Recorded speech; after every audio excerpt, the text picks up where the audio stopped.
श्री स्वामी समर्थ.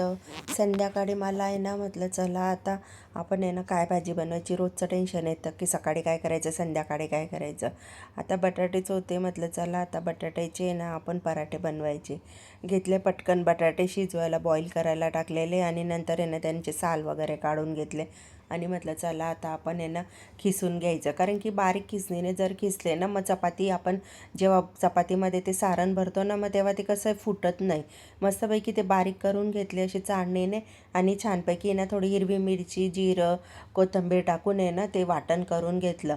आणि त्याच्यानंतर मग बटाट्यांची थोडीशी फोडणी दिली, कारण की ना ती फोडणी दिली ना की मग तो कच्चा कच्चा बटाटा लागत नाही. नाही तर मग कोणी कोणी असं कच्चं पण टाकतं त्याच्यामध्ये मिक्स करून, पण मी थोडंसं आहे ना असं भाजी टाईप करून घेतलं ना मग नंतर आहे ना त्याच्यामध्ये भरायचं. मग खूप छान होतात. आणि ना अशी चटणी बनवली. हा होता माझा आजचा दिवस. Bye bye. कशी वाटली व्हिडिओ तुम्हाला कमेंट करून सांगा. बाय.